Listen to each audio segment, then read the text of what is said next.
I'll finish it and I'll open the floor for some questions and answers. I think we don't need that. This, I already said that nuclear family unit is destroyed by electronic screen, right? Electronics invade the privacy of nuclear family unit, right? So that's also, we discussed about that.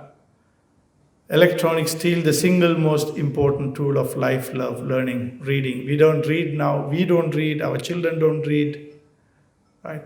So that when the reading is not there, the intellectual society is not going to come.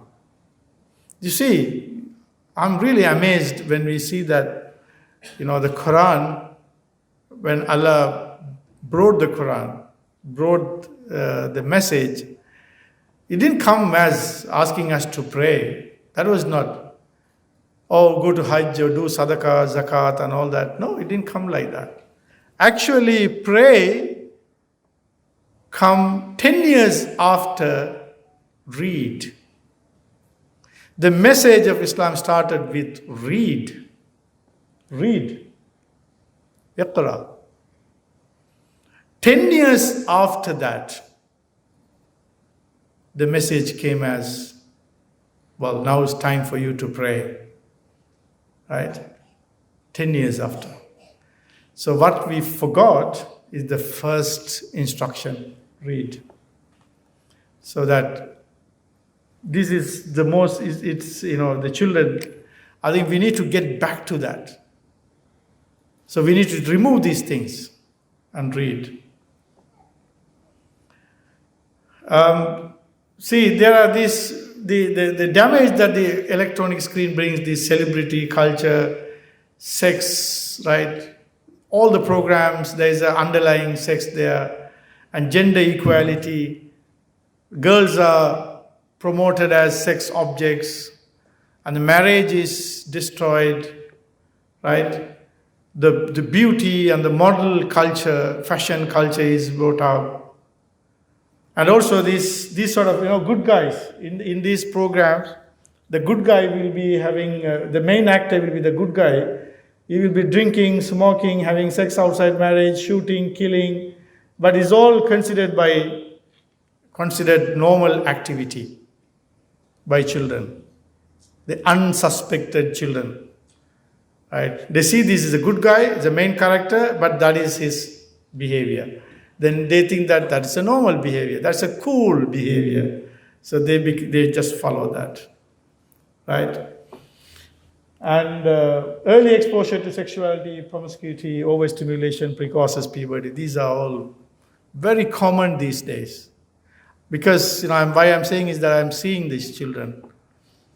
See, boy 10 raped classmate after watching web porn, right?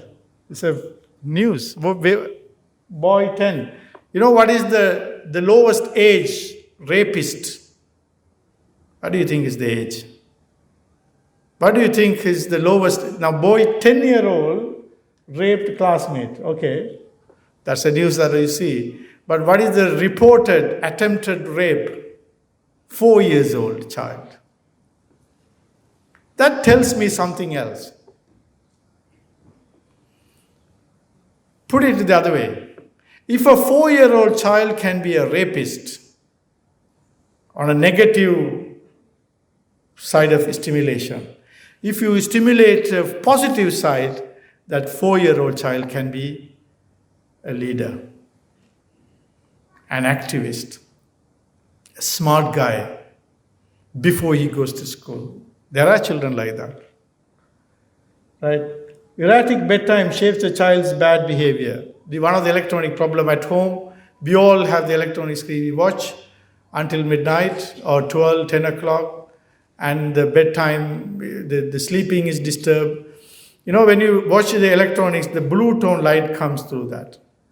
Now, if you switch off electronics at 10 o'clock, for example, to sleep, your brain will settle only at 1 a.m. You need 3 hours to undo the effects of that blue tone light. So if you want to sleep at 10, for your brain to settle at 10, you have to switch it off at 7, at least 3 hours before. Now what happens? We all watch television, do something, YouTube and everything until 10, 11 o'clock. When we switch off, then for the next 3 hours, the brain takes to settle. It won't go to deep sleep, right? The REM sleep will not be there. So then your body is not refreshed again. Your morning, you wake up tired. You are not refreshed. Girl, age 12, knifed friend 19 times to be saved from Slender Man. Those who watch Slender Man will find out why, right? So these are the ideas the children get. So they do all these sort of activities. So electronic gadgets, it affects the culture, values, principles, ethos, perception, personality, thinking, and temperament. Everything is affected. The thousands of research papers, as I said, coming out from American Academy of Pediatrics, and these things, I have already said that. So children eat dinners with parents. They say that this is another scientific study, shows that they communicate better. They all, husband, wife, children, everybody together eating dinner. They communicate better, less likely to be antisocial, less likely to use cigarettes and alcohol, less stressed, better grades in school. They trust their parents more, helps in bridging generation gap. So that is the just eating dinner together only. This is a scientific paper that we have found. So the computer games, as you know, that the violence, addiction, there's a group called Happy Slappers. I'll show you what it is. And distorted values, and all that is a problem. So now in UK, there's National Health Services Gaming Addict Clinic, treats hundreds of teens. Now in the hospitals there, we have a gaming addict clinics. Even I see that in the private sector, but we don't have this sort of clinics in the government sector. But now the time has come to establish a separate clinic for gaming addicts and electronic addicts. You don't need to be a gaming addict, even just a simple electronic addiction. Now, what is this? These two, Columbine High School shooting in 1999. Now, this Eric Harris and Dylan, what did they do? These two American boys.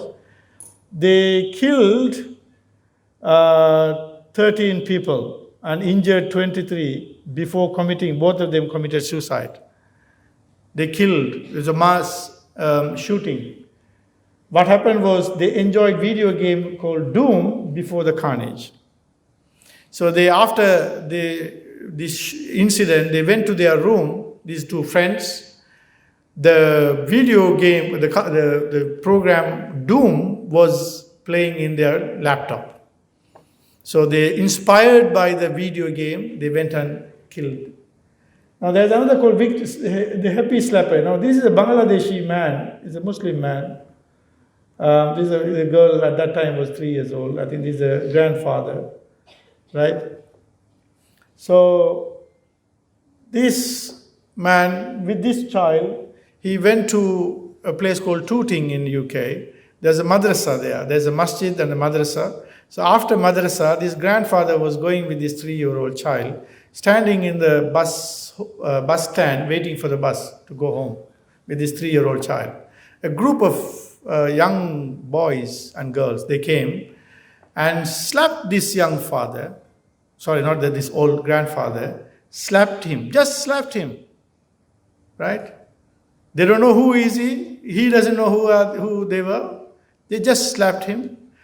Few people slapped him and, kicked him, and others took a video. What they do? They take the video and they share with their friends. They are called Happy Slappers, right? And that is the effect of Tom and Jerry cartoon. Because the Tom and Jerry, what they say, what the message is that for you to be happy, you have to hurt someone, right? So this grandfather, with that slap, he fell down and had a head injury. Then he bled into the brain, admitted to hospital. He died in the ICU, right? He's a Bangladeshi man. While these things happened, while this 3-year-old girl was watching. Now, again, this is a university student. Again, this is in North UK. This is a Bangladeshi boy. He's a electronic addict. So he was coming in a bicycle, right? Just coming in the bicycle with a knife in his hand. He saw this boy, just again standing for the bus just right in front of this university. He just dropped his bicycle, got his knife, and killed him, stabbed him, this boy, and killed. Right? Why? Simply to see what it was like to kill someone. Can you see this? Assassin hashed random attack plot simply to see what it was like to kill someone. This is again, they found that he is also a video game addict, a cartoon addict. Right? So excess video games, we have already discussed this. So the gender discrimination we talked about. So now the children are watching this, right? Role model. Cinderella is a role model, comes home after midnight, right? This Pinocchio is a role model, lies all the time. Batman drives at 200 miles per hour. Romeo and Juliet commit suicide out of love. Harry Potter uses witchcraft, lives in fantasy away from reality. Mickey and Minnie are more than just friends. Sleeping Beauty is lazy. Dumbo gets drunk and hallucinates. Scooby-Doo gives nightmares. Snow White lives with 7 guys. These are the role model cartoons that all our children watch, remember. So they become role model after watching this. So we may not know these things, but this is exactly what's happening. The children will come and tell you that. Then the Mummy, I'm Scared. I saw this again. This is a book. Now, one thing is, I saw again a 17-year-old boy, I saw, with a mother coming, and the 17-year-old boy is very scared even to go to toilet. That is the mental state. 17-year-old. Then the mother said, doctor, he always says, Mummy, I'm scared.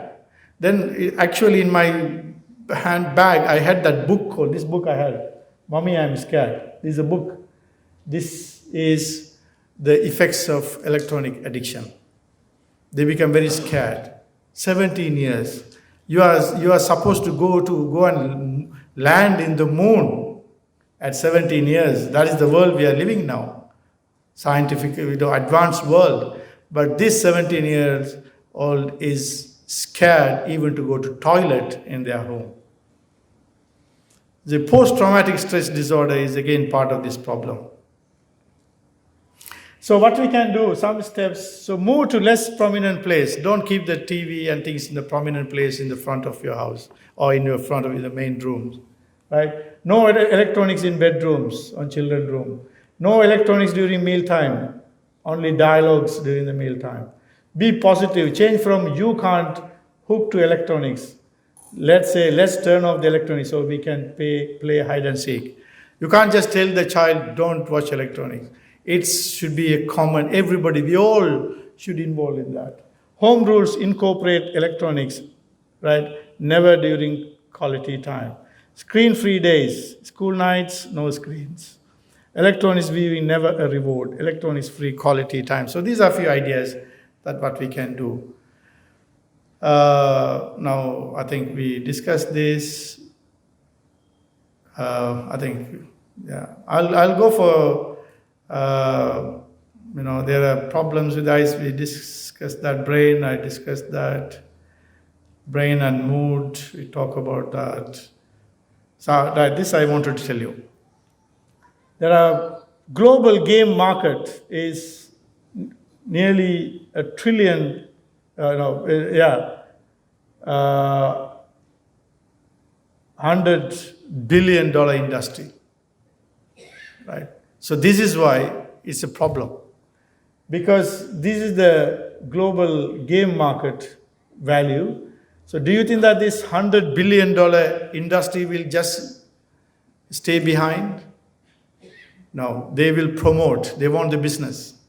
So the only audience they can get is children. So they do their best. These corporates are giant corporates, right? It's not easy to challenge them. So we need to understand the size of the the global game market. So it's our effort individually is very important, and collective effort is important to control these things. So we are working on that, right? As I said that last week also we met a very important UK government minister. We are meeting very soon, probably within the next 3-4 weeks time, to to bring this awareness and all that. So because this meat, you need some law. It's like smoking. You can't sell a cigarette to children, alcohol or like that. We need legal laws and things. Okay, so finally, there are 2 take-home messages. One is switch it off. Number 2, live a life connected to nature. That's it. So thank you for the time being, and then I will open the floor for any question. We have another 20 minutes, so if you have any questions, I'm more than happy to answer. Yeah?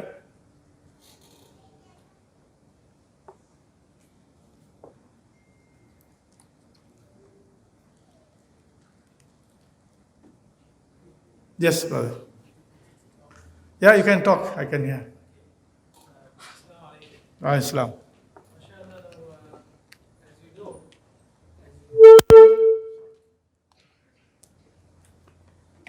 Yeah, sorry. Yeah. Jazakallah khairan for the knowledge you've given us.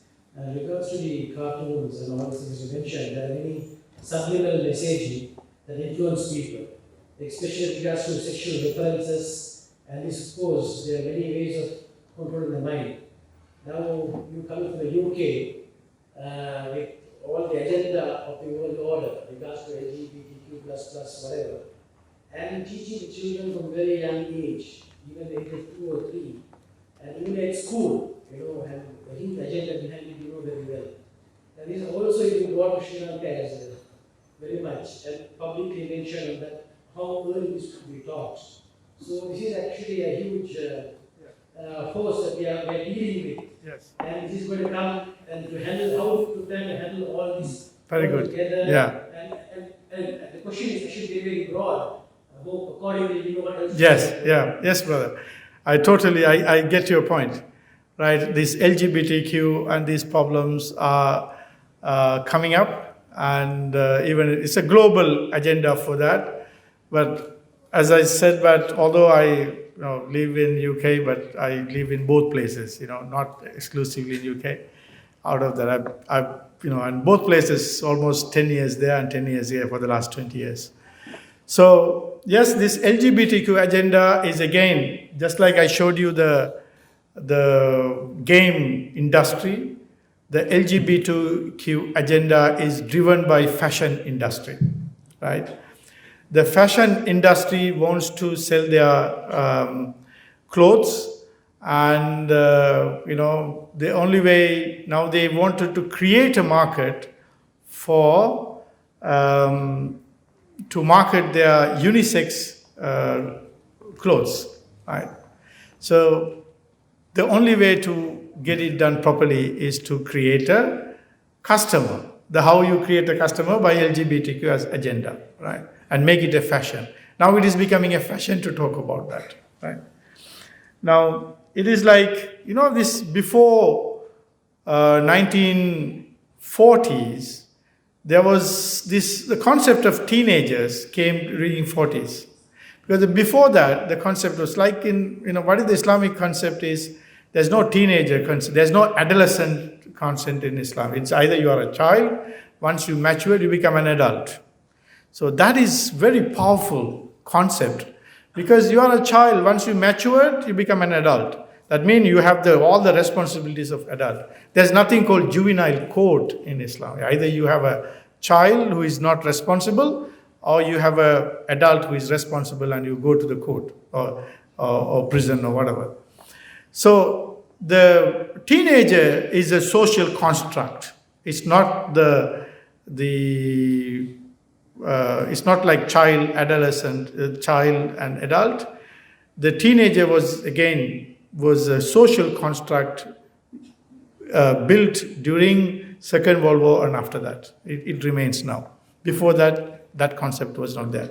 So now, similarly, they are building a new social construct like LGBTQ. There is a huge driving force behind that. The entire fashion industry is behind that, and some, there are corporates and things behind that.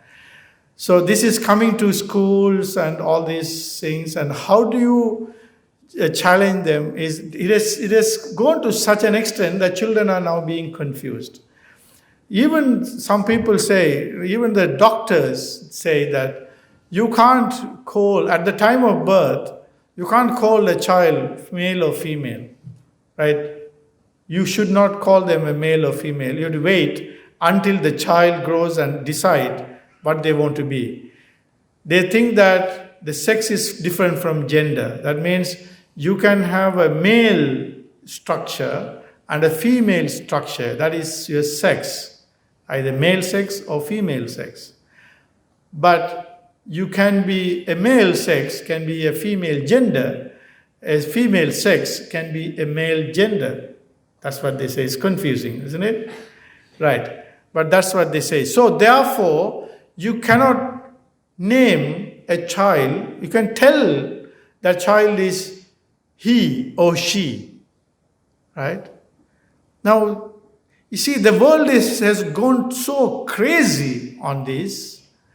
And even that simple, basic fact of life, there's confusion. Everywhere is confusion. So this is the time, the morally bankrupt, this, the values, this is the bankruptcy, to be honest. Now we have to challenge this. Now, I know that it is, even if you talk about this, if you talk against that, you become somebody against everything. It's not like that, right? Of course, if somebody wants to practice LGBTQ things, that is their private affairs. That doesn't matter. That's nothing to do with us. That's their private affair, right? But they don't want to enforce that into the education and to tell children that, this is how you have to be, right? So I think one thing is we need to recognize this problem. It is there in the schools and the society, the social media, everywhere it is there. Particularly the children who are connected to the social media are bombarded with these messages. So the only way, I think, is to protect them is to give our values from the day one, right? The only way to protect is to strengthen the safety net that we have. The safety net that we have is our home, right? Our fatherhood, responsible fatherhood, sharp motherhood in a nice environment. That home environment, intellectually stimulating, emotionally the children are connected to us, spiritually connected to us, right? So if you can give that safety net at home, then you get your children emotionally stable, intellectually stable, not confused. But then again, now this problem is in the society. Now there's a book called, if you can read that, I recommend that very strongly. That book is called Hold On to Your Kids. That's the book's name. Hold On to Your Kids. In that book, the author talks about your compass, right? Now children, they all have a psychological compass. We all have that, right? Particularly children have that psychological compass. So the compass, in that the arrow should always, now say this side is parents, this side is the society, right? Or peers and all the troubles here. So the children will have a compass, right? That compass should always towards the parents, right? Of course, these children live in the community, in the society, in the school and all that. So this compass is going to turn and will come this side towards the peers. It's okay. But what is not okay is this compass staying here. They can go to school, okay, see the the world, what is happening in there, get used to that, that's fine, get exposed, right? But they'd always come back to here. This is the default position of the compass, right? So they can go and stay and go to school, see what's happened, go to classes, go to that program, this program, and again come back. What is the baseline? What is the default? With your child, with the parents. So when that is possible, so for this compass to be directed towards the parents, that parents should be powerfully pulling more than the peers and the society's pull. How can you pull this when you are not there at home? When the father is not a responsible, not having the responsible fatherhood. If the mother is busy, if the father is busy, if they're not interacting, not involving, right, all the time in electronics and all that, you are not interacting, you have no time. They are not stimulating emotionally, not stimulating spiritually, not stimulating intellectually, and this compass is becoming loose, weak. Your magnetic power is weak. When that is weak, this will go this way. So I think the only thing that I can think of, well, there should be campaigns and we should fight for our rights and all that should happen collectively. But the most important thing is every child has its own home. That home should be protecting them. That is only possible with sharp motherhood, responsible fatherhood, in an environment that is intellectually stimulating, emotionally stimulating, spiritually stimulating. Yes, alayhi salam. Yes. Yeah. Oh, yes. I'm a teacher, I'm Yeah. an educator, and we have seen mostly this trilingual, and if you are promoting polyglot, more than 5 languages, basic problem in our society, we have believed that a child who is good in languages is not good in maths. I'm educated, I'm a polyglot and I'm good in maths also. And language, when we try to focus more, the children lose the time or the opportunity to get it maths.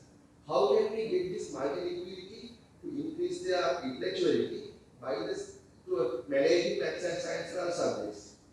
Okay. I think, yeah, that's a good question. So now what the studies show, children can be exposed to any number of language, right? Because they have the power and the ability to absorb the languages, right? They are born with that. That's the power of, that's Ahsan al-Khaliqin, the best of creator has created like that, right? So they have the power. Now what they say is, if a child is exposed to a more than one language environment, say, a lot of Muslim families are like that, isn't it? So at home, we may speak Tamil, right? And or sometimes English, or even Sinhala we speak at homes.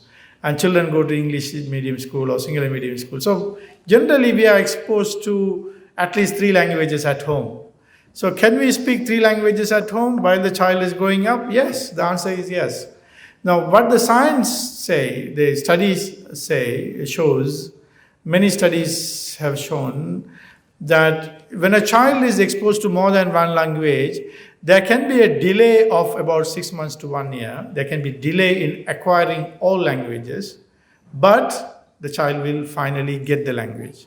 So now if you speak only one language at home, the child will be able to speak fluently that language at the age of 2 years. But if you have 2 or 3 languages, the child will speak fluently at the age of 2.5 years. That's the only difference. But again, there is some people say that you need to have a mother tongue, because then you have to have a very deeper understanding of mother tongue to emotionally connect, right? So whatever the language, we don't have to, it's better to speak one language between the mother, the parents and children. If you are speaking in Tamil, speak in Tamil. If you are speaking in English, speaking in English. That should be the language the child is attached to, emotionally attached language. So what I mean by that is that if a child wants to express you emotionally, what language the child uses. So it should be that mother tongue. That mother tongue can be any language. Unlike we know that we had 30 years of war for language, right? Tamil speaking people said, we don't want to tolerate Sinhala. Sinhala speaking said, we don't want to tolerate Tamil. Then it ended up as 30 years of language. But now how a Muslim look at that is amazing. Again, the Quran talks about that, right? It says, وَمِنْ آيَاتِهِ أَنْ خَلَقَ لَكُمْ لِأَنفُسِكُمْ. No, not that ayah. In the Surah Al-Rum it comes. It says there are signs in al-sinatikum wa ikhtilafi al-sinatikum wa alwanikum. That means in a different language and the different color are the signs. It's a miraculous signs of Creator Allah. So what does it mean is that if you see, now say you get onto a bus, you see somebody speaking Sinhala, another person is speaking Tamil, another person is speaking English, right? For a racist, for those who don't understand, those who are narrow-minded people, they get racism out of that. They will feel angry. Why this man is speaking this language, and they feel kind of racism. But how do a Muslim look at that? Right? For a Muslim, if you see 3 languages spoken in a bus, that should increase your God consciousness. That's what Allah says. How can that happen? How, speaking in 3 languages, you listen to that, you're just listening, you are traveling in the bus, 3 languages are spoken, right? Maybe others get, ideas, racism, hatred. Come on, this man is speaking this language. But for a Muslim, he is also traveling in that bus. As the bus journey goes on, his God consciousness increase. His taqwa should increase. How? Why? Right? It comes to that ayah again in Surah Al-Rum. It says, there is a miraculous sign in different languages and different color Allah created. How? Say, for example, now I am speaking in English. How does it happen? From the lungs, airflow comes. That's how I speak, right? See the science behind that. From the lungs, airflow comes up to here. There's a structure that's called here is the larynx. There's a structure called vocal cord. As I speak, the airflow comes, the vocal cord vibrates. When the vocal cord here, it vibrates, it produces a sound wave.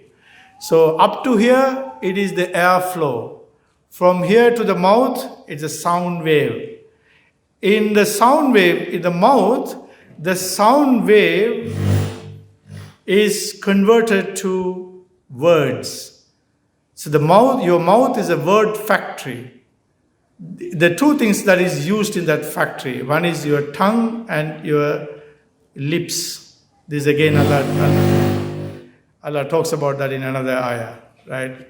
You are using your tongues and the lips and all that, And that sound wave is converted to words in the mouth factory with a connection from your temporal lobe. There's a temporal lobe here in the brain that is connected to the mouth, where the language, the language nutrition is, reserved here. So your language with the words and everything here. So you take those words and produce the words, and whether it's now I can speak in English or Tamil or Sinhala, whatever it is, it's all comes from this factory in the mouth. But the origin up to here is the same. Whatever the language you speak, is the airflow up to here. Whatever the language you speak is the sound wave up to the mouth. When it comes to the mouth, the words are created using your tongue and the lips with your brain. What an amazing design, right? If you understand this design behind this language, you understand the designer behind this. And when you understand the designer, you get connected to the designer. That increases your God consciousness. So the difference in languages is the cause for increasing God consciousness, and you become a better person, not a cause to become hatred and bring up a 30-year-old war. So that is the secret behind language. So this language is an amazing fact. Allah says about that. Language is amazing. Ar-Rahman, allama al-Quran, khalaqa al-insan, allamahu al-bayan. So he's Rahman. Allah says, I am Rahman. One of the reasons because why I am Rahman is I taught you to speak. That's amazing. So that language is an amazing thing. So it's more than what we know. So the children can speak any languages, right? They can speak multi-language. But it's better to have one mother tongue and the rest is as additional languages. But when you have the better language and the deep understanding, the brain power is more. Your intellectual power is more. Your cognitive understanding is more. So when you have an overall intellectual power, overall cognitive understanding, your mathematical skills will increase. So there is a link between the language power and the mathematics. I think, it's a bit subtle, but it's definitely there. Okay. Oh, it's 12 o'clock, I think. Time up? Oh, it's just. Billions and billions dollars they spend on this promoting the LGBT. Yeah. The thing is now what they have done is mostly in the European countries, especially in Canada, they have not they didn't keep a single area or they have switched all the way. For an example, the school, even 4, 5, 6 years grade, they make this compulsory. But if they hear that the parents are against this, they will come and arrest the parents. And everywhere this, and they school trips, they are practicing this LGBT in the school trips. And you cannot imagine how this, but I told this Lut alayhi salam, why Allah has destroyed the place. Now they are trying to, enforce, and they are compelled to do this. So, but my doubt is, who are staying there and they are with jobs and all, how can they live there? Because you can't simply escape.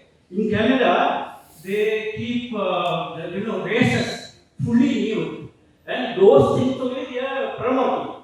In this situation, can we stay there? Because Allah might ask, this world is so big. Did you think about it? Yeah, that's a good point. But I think avoiding a problem is not a solution to a problem. Right? So I think, of course, the Jahiliyyah has many aspects, many forms, but it's all Jahiliyyah, right? So I don't think that in this current context of living in the globalized world, say where to avoid. Now the social media, the internet has brought the world to your palm, right? And we see that there's no difference. There's continental difference and that difference, this difference is all gone now. It's all just one world, one globe, it's in your fingertips. So there's no escape place. That we don't want to escape, right? My feeling is that, yes, it is a global problem. Even in the UK, I'm not sure about here in Sri Lanka or the schools, maybe we have still didn't come to school, I think officially. But in the UK, officially the schools are actively promoting that. In every aspects they are promoting these rainbows and this and that is you find it everywhere, and all these cartoons and the new Disney. Disney is the major in that industry. I showed you is $100 billion industry. It was a few years ago, but now it would have gone to $1 trillion. I don't know, but the Disney is contributing a lot in that, right? Because the Disney is one of the major player here. So they have started their films and things based on this to promoting LGBTQ and all that. So the challenge is huge, but whatever the huge, however much it's huge or whatever the challenge, right? We don't want to worry about that challenge, right? I mean, I'm not saying, but the work that we do is not to escape, right? Not to avoid, but to face the challenges with head on. Of course, there are a lot of groups, parental groups, that are against these things coming to school and formally introducing this in the school. Because in the families, that those days, the life's fundamental is the family, that the definition is now redefined. People in schools, they teach that the family can be husband. Normally we know that the father, mother, and the children are the family.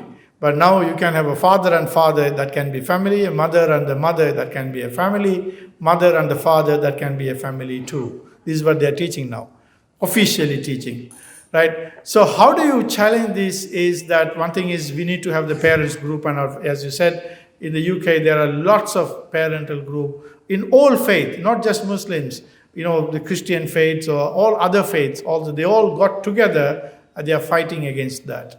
Right? And this new invasion, they say that it's like becoming the tyranny of this LGBTQ. That's why even, that there was a new, the Vivek Ramaswamy is the American conservative or Republican Party candidate. One of his campaign is, there were 10 things that he is talking about. One of his campaign is that there's only two gender. He's against this and he's challenging this. Right? The people are challenging that. Right? He says that there is only two gender. He has got a 10 point for his campaign. The second point is that there's only two gender. So he's against LGBTQ being enforced in children, in young children. So we all have to fight against that. So while we fight against that, we make sure that our homes are safe for our children.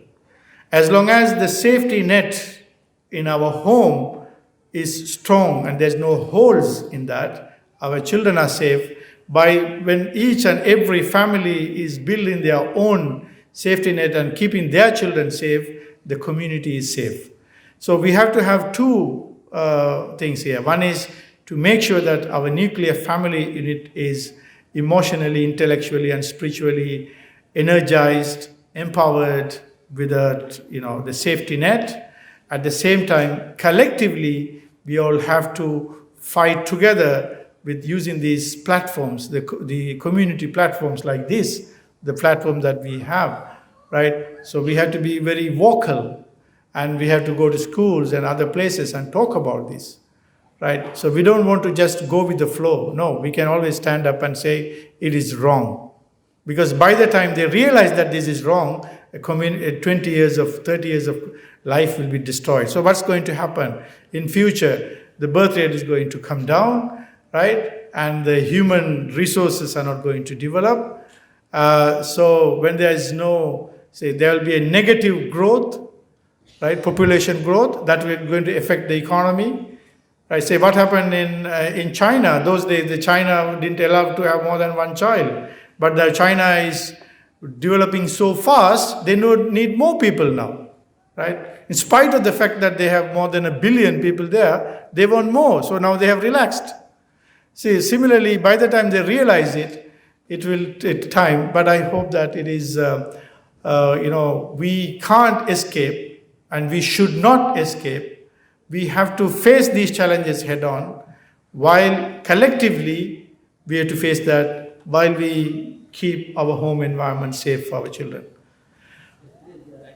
Okay? All right. Thank you very much. Jazakallah khair. Okay then.